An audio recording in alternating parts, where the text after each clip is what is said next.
જય ભોળાનાથ મિત્રો, આજે છે તારીખ 31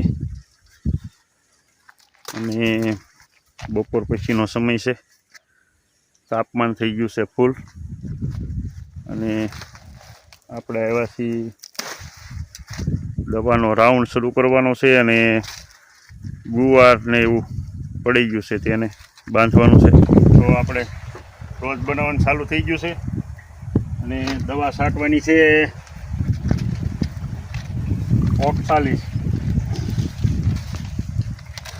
એટલે કપાસે.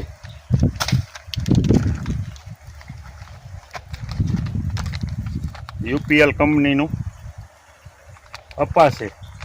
પિપ્રોનિલ 15% અને ફ્લોનિકમાઇડ 15%. આનું કપાસની અંદર જોરદાર રિઝલ્ટ છે. સુસ્યા અને થ્રીપ એની માટે બેસ્ટ દવા છે. અમે ગયો છંટકાવે આનો કરેલો હતો અને આ છંટકાવે આનો જ કર્યો, પણ બીજાના કપાસ રાતા અને કુકડાઈ ગયા ને એવું થયું, પણ અમારા કપાસને કાંઈ વાંધો નથી.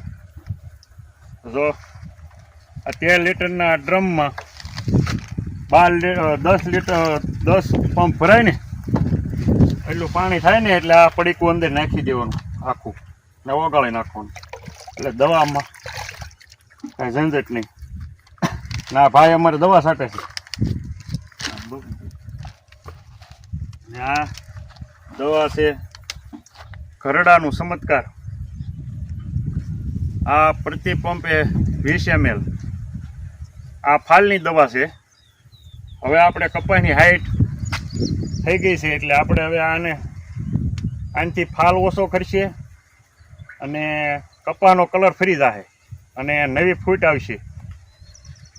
એટલે સાપા ઓછા કરે, નવી ફૂટ ઝીણી ઝીણી થઈ જાય ને સાઇઝ ઘટી વધતી બંધ થઈ જાય.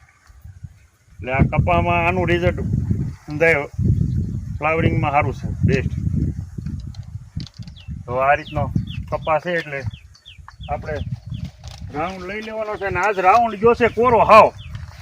આજ વરસાદ આવ્યો જ નથી. 31 તારીખ છે પણ વરસાદ આવ્યો નથી ને કપાસની કન્ડિશન છે સારી. હાલ ઉપરનો ખીરો છે પણ હેઠેના ઝીંડવા છે અમુક ટકા રહ્યા છે, પણ આમ છોડની વજ શરૂ છે.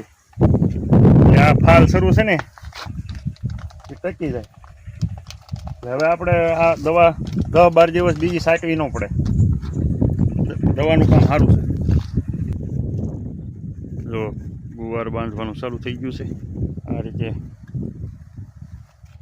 પાઇપ ખોળી દીધા છે ખાગા ઓલા આપણા આવતા અને ગુવારને કર્યો છે ઊભો. ગુવારની હાઈટ થઈ ગઈ છે 8 ફૂટની. એટલે ઊભો કાંઈ રહે એમ છે નહીં, નીચે બાંધી દીધું છે. ગુવાર કરવો છે એમ ને? ગુવારનું શાક બહુ ભાવે છે. ગુવારનું શાક ભાવે પણ રેડી છે, લાગી જાય. એ તો પછી તો આ કાલ છે ને આ ડોકા નીમાશે એ કાલ સીધા થઈ જાય. તો શું છે હેઠેથી ગુવાર તો બાંધવી તો શાક ખાવી, નકર આ બધું પૂરું. આડો પડો પછી ખાઈ ને. જો આ કન્ડિશનમાં ગુવાર છે ખાવા પૂરતો, પણ મહેનત માંગી લે છે પૂરેપૂરી. સુરત વાળાને મોકલવાનો હોય ને પાછો. હા ગુવાર એ પણ છે એમ થાય. ડુક્કો ખાઈ ગયો. હા શાક નો બનાવીને ખાઈ જાવ તોય ખવાય. હવે ગુવાર છે આ રોમિક કંપનીનો. બિયારણ સારું મળી ગયું. મોટો છે નકર સાઈડ ટૂંકી હોય. વાવડે થઈ ગઈ સોપો છે ને. જો કપાસ અમારો